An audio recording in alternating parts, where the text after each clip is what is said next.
Okay, നമുക്ക് പുതിയ വീഡിയോയിലേക്ക് പോകാം. ലിങ്ക് ലിസ്റ്റ് എന്ന് പറയുന്ന കൺസെപ്റ്റിലൂടെയാണ് നമ്മളിപ്പോൾ കടന്നു പോയിക്കൊണ്ടിരിക്കുന്നത്. അപ്പോൾ ലിങ്ക് ലിസ്റ്റിനകത്ത് അടുത്ത ഒരു ടോപ്പിക്കിലേക്ക് ഞാൻ പോവുകയാണ്. ഒരു ലിങ്ക് ലിസ്റ്റിൻ്റെ ആപ്ലിക്കേഷൻ എന്ന് വേണമെങ്കിൽ നമുക്ക് പറയാം stack using linked list. Stack using linked ലിസ്റ്റാണ് നമ്മൾ പഠിക്കുന്നത്. നമ്മളന്ന് അറേ അല്ലെങ്കിൽ സ്റ്റാക്ക് പഠിച്ച സമയത്ത് അറേയും ലിങ്ക് ലിസ്റ്റ് ഉപയോഗിച്ച് സ്റ്റാക്കിനെ റെപ്രസെൻറ്റ് ചെയ്യാം എന്ന് നമ്മൾ പഠിച്ചിരുന്നു. അപ്പോൾ ലിങ്ക് ലിസ്റ്റ് ഉപയോഗിച്ച് എങ്ങനെയാണ് സ്റ്റാക്കിനെ റെപ്രസെൻറ്റ് ചെയ്യുന്നത് എന്നുള്ള കാര്യമാണ് നമ്മൾ പഠിക്കുന്നത്. അതിനിപ്പോൾ സ്റ്റാക്കിനെ ഒന്ന് എന്ത് ചെയ്യാം, ഓർമ്മിക്കാം. എന്താണ് സ്റ്റാക്ക് എന്ന് പറയുന്നത് ലാസ്റ്റ് ഇൻ ഫസ്റ്റ് ഔട്ട് എന്ന് പറയുന്ന ലിഫോ കൺസെപ്റ്റിലാണ് വർക്ക് ചെയ്യുന്നത്. സ്റ്റാക്കിന് 2 ഓപ്പറേഷൻസ് ആണ് ഉള്ളത്. ലിഫോ കൺസെപ്റ്റ് ഓർമ്മയുണ്ടല്ലോ, ലാസ്റ്റ് ഇൻ ഫസ്റ്റ് ഔട്ട്, അവസാനം ഇൻസേർട്ട് ചെയ്യുന്ന ആൾ ആദ്യം ഔട്ടാവും. ദെൻ സ്റ്റാക്കിന് 2 ഓപ്പറേഷൻസ് ആണുള്ളത്, പുഷ് ഓപ്പറേഷനും രണ്ടാമത്തത് പോപ്പ് ഓപ്പറേഷനും. പുഷ് ഓപ്പറേഷനും പോപ്പ് ഓപ്പറേഷൻസ് ആണ് ഉള്ളത്. പിന്നെ ഡിസ്പ്ലേ, അത് നമുക്ക് ഓൾറെഡി അറിയാം, ഡിസ്പ്ലേ ചെയ്യാനുള്ളതാണ്. ഈ 2 ഓപ്പറേഷൻസ് ആണ് അവിടെ ഉള്ളതെന്ന് ഓർക്കുക. അപ്പോൾ stack using link list, array ഉപയോഗിച്ച് സ്റ്റാക്ക് എങ്ങനെ വർക്ക് ചെയ്യുന്നുള്ളത് നിങ്ങൾ പരിചിതരായിരിക്കും. സ്റ്റാക്കിനെ ലിങ്ക് ലിസ്റ്റ് ഉപയോഗിച്ച് എങ്ങനെ വർക്ക് ചെയ്യാം, അല്ലെങ്കിൽ ലിങ്ക് ലിസ്റ്റ് ഉപയോഗിച്ച് സ്റ്റാക്ക് എങ്ങനെ വർക്ക് ചെയ്യും എന്നുള്ള കാര്യമാണ് നമ്മളിപ്പോൾ പഠിക്കുന്നത്. സോ നമ്മൾ ഇതിനകത്തും ഏതൊക്കെ ഓപ്പറേഷൻസ് പഠിക്കുന്നു, പുഷ്, പോപ്പ്, ഡിസ്പ്ലേ ഫങ്ഷൻസ് നമ്മളിവിടെയും പഠിക്കുന്നുണ്ട്. അപ്പോൾ നമുക്ക് ആദ്യം സ്റ്റാക്ക് യൂസിങ് ലിങ്ക് ലിസ്റ്റിനകത്ത് പുഷ് ഫംഗ്ഷൻ പഠിക്കാം. അതായത് ഫസ്റ്റ് പ്രോസസ് പുഷ്, അതായത് ഇൻസേർട്ട് ചെയ്യുന്ന സ്റ്റാക്കിനകത്ത് ലിങ്ക് ലിസ്റ്റ് ഉപയോഗിച്ച് എങ്ങനെ ഇൻസേർട്ട് ചെയ്യാം എന്നുള്ള കാര്യം പഠിക്കാം. ഓക്കെ, അപ്പോൾ ഇത് ഓൾറെഡി നിങ്ങൾക്ക് മനസ്സിലാവും പെട്ടെന്ന്, കാരണം നിങ്ങൾ ഇൻസേർഷൻ ഓൾറെഡി ലിങ്ക് ലിസ്റ്റ് ഇൻസേർഷൻസ് ഒക്കെ ഇഷ്ടംപോലെ പഠിച്ചിട്ടുണ്ട്. അപ്പോൾ ഇവിടുത്തെ പ്രത്യേകത ഓർക്കണം, സ്റ്റാക്കിൻ്റെ പ്രത്യേകത ലാസ്റ്റ് ഇൻ ഫസ്റ്റ് ഔട്ട് ആണ്. അപ്പം അവസാനം ഇൻസേർട്ട് ചെയ്യുന്ന ആളാണ് ആദ്യം ഔട്ടാവുന്നത്. അപ്പം ടോപ്പ് എന്ന് പറയുന്ന ഒരു കീവേഡ് നമ്മൾ ഇവിടെ ഉപയോഗിക്കുന്നുണ്ട്. എന്തിനാണ്? Top is the variable which points the top location, final, അതായത് ലാസ്റ്റ് ഇൻസേർട്ടഡ് ലൊക്കേഷനെ പോയിന്റ് ചെയ്യുന്ന ടോപ്പ് എന്ന് പറയുന്ന പോയിന്ററാണ് ഉപയോഗിക്കുന്നത്, അല്ലേ, അല്ലെങ്കിൽ വേരിയബിൾ ആണ് ഉപയോഗിക്കുന്നത്. ലാസ്റ്റ് ഇൻസേർട്ട് ആ ലൊക്കേഷനിലൂടെയാണ് ടോപ്പ് എന്ന് പറയുന്ന ലൊക്കേഷൻ പോയിന്റ് ചെയ്യുന്ന, അല്ലെങ്കിൽ ഈ പേര് പോയിന്റ് ചെയ്യുന്ന എവിടെയാണോ ആ ലൊക്കേഷനിലുള്ള എലമെന്റ് ആണ് ഡിലീറ്റ് ചെയ്യുന്നതും ആ ലൊക്കേഷനിലൂടെയാണ് ഇൻസേർട്ട് ചെയ്യപ്പെടുന്നത്.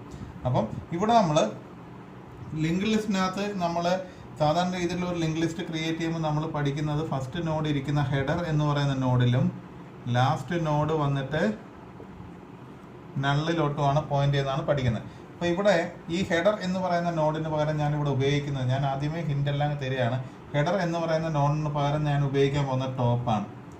ഓക്കെ, അപ്പോൾ ടോപ്പ് ലൊക്കേഷനിലാണ് ടോപ്പാണ് ഹെഡറിന് പകരം നമ്മൾ ഉപയോഗിക്കുന്നത്. അപ്പോൾ നിങ്ങൾ ആദ്യമേ മനസ്സിലാക്കിയുള്ളൂ. അപ്പോൾ ഹെഡർ എന്ന് പറയുന്ന പൊസിഷനാണ് നമ്മുടെ ടോപ്പ്, നള്ള് അതിൻ്റെ രണ്ടിനോട് പോയിന്റ് ചെയ്യുന്നത് നള്ളിലോട്ടായിരിക്കും. ഓക്കെ, അപ്പോൾ ഹെഡറാണ് ടോപ്പ്. അപ്പോൾ ഇതിൽ നിന്ന് നിങ്ങൾക്ക് എന്തെങ്കിലും ഒരു ഐഡിയ അല്ലെങ്കിൽ ഒരു സ്പാർക്ക് കിട്ടിയോ എങ്ങനെയായിരിക്കും ഇൻസേർഷൻ നടക്കുക എന്നുള്ളത്? കാരണം നിങ്ങൾ പല ഇൻസേർഷനുകളും പഠിച്ചിട്ടുണ്ട് എന്ന് പറയാൻ കാരണം നിങ്ങൾ സ്റ്റാക്ക് എന്താണ് insertion at beginning, insertion in between and insertion at end, ഇത് 3 നിങ്ങൾ പഠിച്ചവരാണ്. അതുകൊണ്ടാണ് ഞാൻ ചോദിക്കുന്നത്, ഈ ഒരു ഹിന്റിലൂടെ ഈ ടോപ്പ് എന്ന് പറയുന്ന ഹെഡർ പോർഷനെ ഞാൻ ടോപ്പായിട്ടാണ് റെപ്രസെന്റ് ചെയ്യുന്നത് എന്നുള്ളതിൽ നിന്നും നിങ്ങൾക്ക് എന്തെങ്കിലും ഒരു ഐഡിയ കിട്ടിയോ? അപ്പോൾ നമ്മൾ അറേ ഉപയോഗിച്ചായിരുന്നെങ്കിൽ എങ്ങനെയായിരുന്നു? ഓക്കെ, ഇപ്പോൾ 5 ഇവിടെ വരുമ്പോൾ ടോപ്പ്, അപ്പോൾ ടോപ്പ് എവിടെ വരുന്നോ അവിടേക്ക് അടുത്ത ടോപ്പ് ഇവിടെ വരുമ്പോൾ ഇവിടെ അടുത്ത വാല്യൂ, അല്ലേ? അപ്പോൾ ടോപ്പ് എവിടെയാണോ പോയിന്റ് ചെയ്യുന്നത് അവിടോട്ടാണ് വാല്യൂ ഇൻസേർട്ട് ചെയ്യപ്പെടുന്നത്. അപ്പോൾ നിങ്ങളൊന്ന് ആലോചിച്ച് നോക്കി, ടോപ്പ് എവിടെയാണോ നിൽക്കുന്നത് അവിടേക്കായിരിക്കും അടുത്ത വാല്യൂ ഇൻസേർട്ട് ചെയ്യുന്നത്. അപ്പോൾ ഇതിൽ നിങ്ങൾക്ക് മനസ്സിലായിക്കൂടെ, അടുത്ത ആളെ ഇൻസേർട്ട് ചെയ്യുമ്പോൾ ടോപ്പ് എവിടെയാണോ നിൽക്കുന്നത് അവിടേക്കാണ് ഇൻസേർട്ട് ചെയ്യേണ്ടത്. അപ്പം ടോപ്പ് ഇവിടെ ഒരു വാല്യൂ ഇവിടെ വരികയാണ്, പുതിയൊരു നോഡ് ഇവിടെ വരികയാണെങ്കിൽ ഈ ടോപ്പ് ഇങ്ങോട്ട് മാറിയാൽ പോരെ, എന്നിട്ട് ഇതിൻ്റെ ലിങ്ക് എടുത്ത് ഇവിടെ കൊടുത്താൽ പോരെ. അതായത് ഇൻസേർഷൻ അറ്റ് ബിഗിനിങ് എന്നുള്ളത് തന്നെയാണ് ഇവിടെ ഉപയോഗിക്കുന്നത്. ഇൻസേർഷൻ അറ്റ് ബിഗിനിങ് എന്നുള്ള ഒറ്റ കൺസെപ്റ്റ് മാത്രമേ ഇവിടെ വരുന്നുള്ളൂ. അപ്പോൾ സിമ്പിളായിട്ട് പറയുകയാണെങ്കിൽ നിങ്ങൾ ഓൾറെഡി പഠിച്ചിട്ടുള്ള ഇൻസേർഷൻ അറ്റ് ഫ്രണ്ട് അല്ലെങ്കിൽ ബിഗിനിങ് എന്ന് പറയുന്ന കൺസെപ്റ്റാണ് നമ്മളിവിടെ ഉപയോഗിക്കാൻ പോകുന്നത്. അപ്പോൾ നമുക്ക് അതൊന്ന് വർക്ക് ചെയ്ത് നോക്കാം, അതിൻ്റെ അൽഗോരിതം ഒന്ന് ഉപയോഗിച്ച് നോക്കാം. അപ്പം പുഷ് എന്ന് പറയുന്ന സ്റ്റാക്ക് യൂസിങ് ലിങ്ക് ലിസ്റ്റിനകത്ത് പുഷ് ഓപ്പറേഷൻസ് ആണ് നമ്മൾ ചെയ്യുന്നത്. അൽഗോരിതം. ഓക്കെ, സ്റ്റെപ്പ് 1 ഫസ്റ്റ് കേസിൽ നമ്മൾ നോക്കുന്നത്, ഇപ്പോൾ നമ്മളിവിടെ ഉപയോഗിക്കുന്നത് സ്റ്റാർ ടോപ്പ് ആണ്, അല്ലേ? ടോപ്പ് ഈക്വൽ ടു നള്ളാക്കി വെക്കുക ആദ്യം. ഹെഡറിന് വരെ നമ്മളിവിടെ എന്താ ഉപയോഗിക്കുന്നത്? ടോപ്പ് ആണെന്ന് പറഞ്ഞു. അപ്പോൾ സ്റ്റാർ ടോപ്പ് ഈക്വൽ ടു നള്ളാക്കുക, ഇത് മാത്രം മതി നമുക്ക്. അപ്പോൾ ആദ്യത്തെ കേസിൽ നമ്മൾ എല്ലായ്പ്പോഴും നോക്കുന്നത് ഹെഡർ ഈക്വൽ ടു നൾ എന്ന് നോക്കുന്നത് എന്താണ്? അവിടെ പുതിയൊരാളാണോ അല്ലേ? അത് ടോപ്പ് ഹെഡർ നള്ളാണെങ്കിൽ അത് ആദ്യത്തെ ആളാണ്. അപ്പോൾ പിന്നെ അയാൾ തന്നെ സെയിം ആക്കുക. അപ്പോൾ ഇവിടെ എന്താ നോക്കുക? ടോപ്പ് ഈക്വൽ ടു നള്ളാണോ ആണെങ്കിൽ എന്ത് ചെയ്യാം? ടോപ്പ് ഈക്വൽ ടു നള്ളാണെങ്കിൽ ഒരു പുതിയ നോഡ് വേണം അല്ലേ? ന്യൂ സ്റ്റാർ ന്യൂ എന്ന് പറയുന്ന പുതിയ നോഡ്. ഇതാണ് നോഡ്, നമ്മുടെ പുതിയ നോഡിൻ്റെ പേരാണ് ന്യൂ. ഇയാളെയാണ് നമ്മൾ ഇൻസേർട്ട് ചെയ്യാൻ പോകുന്ന 5. ഓക്കെ, അപ്പം നള്ളാണെങ്കിൽ എന്താ അർത്ഥം? ടോപ്പ് ഈക്വൽ ടു ന്യൂ അല്ലേ? ടോപ്പ് ന്യൂവും ഒന്നല്ലേ? ടോപ്പ് ന്യൂവും ഒന്നാണ് അല്ലേ? രണ്ടും ഓക്കെ. നമ്മൾ പറഞ്ഞാൽ ടോപ്പ് ഈക്വൽ ടു ന്യൂ അല്ല, ന്യൂ ഈക്വൽ ടു ടോപ്പ് ആണ്. Okay, new equal to top. ഇപ്പോൾ ടോപ്പ് ന്യൂവും ഒന്നായി. അപ്പം ന്യൂ തന്നെയായി ടോപ്പ്. കണ്ട, ന്യൂ തന്നെയായി ടോപ്പ്. ന്യൂവിൻ്റെ വാല്യൂ പേരെന്തായി? ടോപ്പ്. ന്യൂവിൻ്റെ പേര് തന്നെ ടോപ്പിനും കൊടുത്ത്. ന്യൂവും ടോപ്പും ഒന്നായി. ഓക്കെ, ന്യൂ ഈക്വൽ ടു ടോപ്പായി. ഇനി അങ്ങനല്ല എങ്കിൽ എന്ത് ചെയ്യണം? അങ്ങനല്ല, ആദ്യത്തെ ആളല്ല. ഇപ്പോൾ ഓൾറെഡി ഒരാളുണ്ട്. ഇപ്പോൾ ഇയാൾ ഉണ്ട്, പുതിയൊരു നോഡാണ് വരുന്നത്. ഇപ്പോൾ ഇത് നള്ളിലോട്ട് പോയിന്റ് ചെയ്യുന്നു, പുതിയൊരു നോഡ് വന്നു. ഇതാണ് ന്യൂ നോഡ് 8. അതിനെ നള്ളാക്കി വെച്ചിട്ടുണ്ട്. ഇതൊക്കെ ഇതിന് മുമ്പ് നടക്കുന്ന കാര്യങ്ങളാണ്. ഇത് ക്രിയേഷനൊക്കെ നമുക്ക് അല്ലാതെ ചെയ്യാവുന്നേ ഉള്ളൂ. ഇനി പുതിയൊരു നോഡുണ്ട്. അപ്പോൾ ന്യൂ ഈ ടോപ്പ് ഈക്വൽ ടു നള്ളല്ല, ടോപ്പ് ഓൾറെഡി വാല്യൂ ഉണ്ട്. അങ്ങനെയാണെങ്കിൽ ഇയാൾ ഇതിനകത്തോട്ട് ആഡ് ചെയ്യുന്നത് എങ്ങനെയാണ്? ഇത് ടോപ്പാണ്, ഇത് ന്യൂ ആണ്. എന്ത് ചെയ്യണം? ഒന്നുമില്ല, ന്യൂവിൻ്റെ ലിങ്ക് എടുത്ത് എന്ത് ചെയ്യുക? 2 സ്റ്റെപ്പ് ഇവിടെ വരുന്നുള്ളൂ. 4ാമത്തെ സ്റ്റെപ്പായിട്ട് ന്യൂവിൻ്റെ ലിങ്ക് എടുത്ത് എവിടെ കൊടുക്കുക? ടോപ്പിലേക്ക് കൊടുക്കുക അല്ലേ? ന്യൂവിൻ്റെ ലിങ്ക് എടുത്ത് ടോപ്പിലേക്ക് കൊടുക്കുക. ഇൻസേർഷൻ അറ്റ് ബിഗിനിങ് അല്ലേ? ടോപ്പിലോട്ട് കൊടുക്കുക. എന്നിട്ട് എന്ത് ചെയ്യുക? ഈ ടോപ്പിനെ ഇവിടെ നിന്നെടുത്ത് ഇവിടെ കൊണ്ടു കൊടുക്കുക. ന്യൂ ഈക്വൽ ടു ടോപ്പ് ആക്കുക. 5ാമത്തെ step new equal to top. കണ്ട, ന്യൂ ഈക്വൽ ടു ടോപ്പ് ആക്കുക. ഇത്രയേ ഉള്ളൂ, പ്രോഗ്രാം തീർന്നു. New equal to top. New എന്തായി? ന്യൂ ടോപ്പായി മാറി. ന്യൂ എന്ന് പറയുന്നത് ടോപ്പായി മാറി. കണ്ട, ന്യൂ ഈക്വൽ ടു ടോപ്പ് ആക്കി. ഇവിടെ ടോപ്പ് നള്ളാണെങ്കിൽ ന്യൂവും ടോപ്പും ഒന്ന് തന്നെ. അല്ല എങ്കിൽ ന്യൂവിൻ്റെ ലിങ്ക് എടുത്ത് ടോപ്പിൽ കൊടുക്കുക, എന്നിട്ട് ന്യൂ ഈക്വൽ ടു ടോപ്പ് ആക്കുക. ഇപ്പോൾ എന്താ? ഇതാണ് പുഷ് ഓപ്പറേഷൻ, ഇൻസേർഷൻ. ഇതുപോലെ തന്നെ അടുത്തത് നമുക്ക് ഡിലീറ്റ് ചെയ്ത് നോക്കാം. അപ്പോൾ എന്താണ്? അൽഗോരിതം ഇവിടെ സൈഡിൽ തന്നെ എഴുതാം. ഞാൻ ഇതൊന്ന് മായ്ച്ചിട്ട് ഇവിടെ തന്നെ എഴുതാം.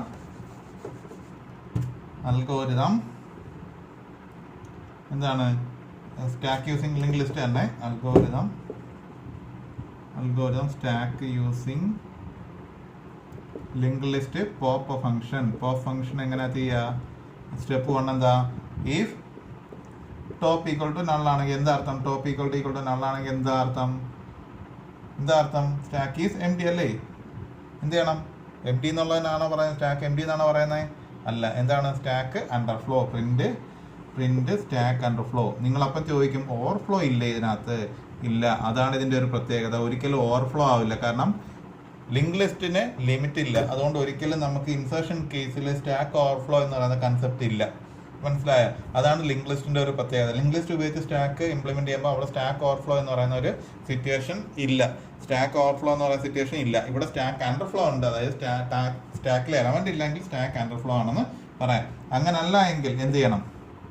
ഞാൻ ഇവിടെ ഒരു ഡയഗ്രാം വരയ്ക്കുകയാണ്. നോക്കിയോ? 5, 8, 10. ഓക്കെ, ഇതാണ് എൻ്റെ ടോപ്പ്. കണ്ടാ? ഓക്കെ, ഇതാണ് എൻ്റെ ലിങ്ക് ലിസ്റ്റ് അല്ല സ്റ്റാക്ക് എങ്കിൽ ഇതിനകത്ത് ഡിലീറ്റ് ചെയ്യുന്നത്. അങ്ങനെ അല്ല എങ്കിൽ എൽസ് പാർട്ടിൽ എങ്ങനെയാണ് നിങ്ങൾ ഡിലീറ്റ് ചെയ്യാൻ പോകുന്നത്? എങ്ങനെയാണ്? 3 എൽസ്. 3ാം സ്റ്റെപ്പ് എൽസിൽ ടോപ്പ് നള്ളല്ലെങ്കിൽ, ഇപ്പോൾ വാല്യൂ ഉണ്ട് എങ്കിൽ എങ്ങനെയാണ് ചെയ്യുന്നത്? എന്ത് ഡിലീഷനാണ് നടക്കുന്നത്? ഇൻസേർഷൻ ഫ്രം ഫ്രണ്ടിൽ നിന്ന് ഡിലീറ്റ് ചെയ്താൽ പോരെ? അല്ലെങ്കിൽ എന്താണ്? ഇൻസേർഷൻ അറ്റ് ബിഗിനിങ് അല്ല, ഡിലീഷൻ അറ്റ് ബിഗിനിങ് എലമെന്റിൽ നിന്ന് ഡിലീറ്റ് ചെയ്താൽ പോരെ? എങ്ങനെ ഡിലീറ്റ് ചെയ്യും? നിങ്ങൾ എങ്ങനെയാണ് ഡിലീറ്റ് ചെയ്യാൻ പോകുന്നത്? ഇൻസേർഷൻ അല്ലെ ഡിലീഷൻ എങ്ങനെയാണ് നടക്കുന്നത്? ഒന്നുമില്ല. എന്ത് ചെയ്യണം? ടോപ്പ് ഈക്വൽ ടു ഒറ്റ സ്റ്റെപ്പേ ഉള്ളൂ. ടോപ്പ് ഈക്വൽ ടു ടോപ്പിൻ്റെ ലിങ്ക്. ടോപ്പ് എടുത്ത് ടോപ്പിൻ്റെ ലിങ്കിലോട്ട് മാറ്റുക. അപ്പോൾ ടോപ്പ് ഇവിടെ നിന്ന് ഇറങ്ങി ടോപ്പ് ഇവിടോട്ട് വരും. ഡിലീറ്റ് ആയി പോയില്ലേ ഇയാൾ? അതിനകത്ത് ഇയാൾ ഡിലീറ്റ് ആയി പോകുന്നല്ലേ? ഒറ്റ സ്റ്റെപ്പ് കൊണ്ട് ഇവിടെ തീരുന്നു. Okay, if top equal to നള്ളാണെങ്കിൽ സ്റ്റാക്ക് അണ്ടർഫ്ലോ ആണ്. അല്ലെങ്കിൽ ടോപ്പ് ഇവിടെ നിന്ന് ഇറങ്ങി ഇങ്ങോട്ട് പോയാൽ പോരെ? അപ്പോൾ ഫസ്റ്റ് എലമെന്റ് പോകത്തില്ലേ? ടോപ്പ് ഇരിക്കുന്ന ആളിലേ ഡിലീറ്റ് ആകത്തുള്ളൂ. ഇവിടെ നോക്കിയേ, അതായത് ടോപ്പ് ലൊക്കേഷനിലോട്ടുള്ള ഇൻസേർഷൻ നടക്കത്തുള്ളൂ. അപ്പോൾ നോക്കിയേ, പുതിയ ആളെ എടുത്ത് അതിൻ്റെ ടോപ്പിലോട്ട് ഇൻസേർട്ട് ചെയ്തു, എന്നിട്ട് അയാളെ പിടിച്ച് ടോപ്പ് ആക്കി. അതുപോലെ ഇവിടെ ഡിലീഷൻ നടത്തി. ഇനി ഡിസ്പ്ലേ ചെയ്യുന്നത് എങ്ങനെയാണ്? ടോപ്പ് മുതൽ നള്ള് വരെ. അത് നിങ്ങൾക്ക് അറിയാവുന്ന കാര്യമുള്ളൂ. വേണമെങ്കിൽ കാണിച്ചു തരാം. നോക്കിയേ, പുഷ് ഫംഗ്ഷൻ നിങ്ങൾക്ക് മനസ്സിലായെന്ന് ഞാൻ വിശ്വസിക്കുന്നു. ഇഫ് ടോപ്പ് ഈക്വൽ ടു നള്ളാണെങ്കിൽ ആദ്യത്തെ നോഡാണ് വരുന്നെങ്കിൽ അയാളെ പിടിച്ച് ടോപ്പാക്കി. ഇനി അങ്ങനല്ല, ഒരാളെങ്കിലും അവിടെ ഉണ്ട് എങ്കിൽ എന്താ സംഭവിക്കുക? ഒരാളായാലും 10 പേരായാലും എന്താ ഇൻസേർഷൻ അറ്റ് ബിഗിനിങ് എവിടെ നടക്കുന്നത് നോക്കി. ആ വരുന്ന ആളുടെ ലിങ്ക് എടുത്ത് ടോപ്പിൽ കൊടുക്കുക, ന്യൂ ഇസിക്വൽ ടു ടോപ്പ് ആക്കുക. ഓക്കെ, ടോപ്പ് ന്യൂ ഒന്നാക്കുക. ദെൻ അത് കഴിഞ്ഞിട്ട് ഡിലീഷൻ കേസിൽ വരുമ്പോഴോ ടോപ്പിക്കളുടെ നള്ളാണെങ്കിൽ എന്താ അർത്ഥം? സ്റ്റാക്ക് അണ്ടർഫ്ലോ ആണ്. അല്ല എങ്കിൽ ടോപ്പ് ഈക്വൽ ടു ടോപ്പിന്റെ നെക്സ്റ്റിലോട്ട് മൂവ് ചെയ്യുക. ടോപ്പ് ഈക്വൽ ടു ടോപ്പിന്റെ നെക്സ്റ്റ് എന്ന് വെച്ചാൽ ടോപ്പിന്റെ ലിങ്കിലോട്ട് അടുത്തതിലേക്ക് മൂവ് ചെയ്യുക. ടോപ്പ് ഇവിടെ നിന്ന് ഇറങ്ങി ഇങ്ങോട്ട് പോയാൽ പോരെ. അപ്പോൾ ടോപ്പ് മുതൽ നള്ള് വരെ ഞാൻ ഡിസ്പ്ലേ ചെയ്തോളൂ. അപ്പോൾ ഡിസ്പ്ലേ നോക്കി, ഇതിന്റെ ഡിസ്പ്ലേ ഫംഗ്ഷൻ നോക്കിക്കോ. സ്റ്റാക്ക് യൂസിങ് ലിങ്ക് ലിസ്റ്റിന്റെ ഡിസ്പ്ലേ ആണ് ഞാൻ കാണിക്കുന്നത്. ഡിസ്പ്ലേ എന്താ? ഡിസ്പ്ലേ ഫംഗ്ഷനകത്ത് എന്താ? ഫോർ എന്ത് ചെയ്യണം? PTR എന്നൊരു നോഡും കൂടെ ഇവിടെ ഉപയോഗിക്കുക. സ്റ്റാർ PTR 4 വേണ്ട, വൈൽ ഉപയോഗിക്കാൻ എളുപ്പമാണ്. അന്നേരം നോക്കി, PTR is equal to top. PTR ഹെഡറിന് വരെ എന്തിലോട്ട് അസൈൻ ചെയ്യുക? ടോപ്പിലോട്ട് അസൈൻ ചെയ്യുക. ദെൻ രണ്ടാമത്തെ case PTR is equal to top. രണ്ടാമത്തെ while PTR not equal to നള്ളാവുന്ന വരെ എന്ത് ചെയ്യണം? PTR നോട്ട് ഈക്വൽ ടു നള്ളാവുന്ന വരെ എന്ത് ചെയ്യണം?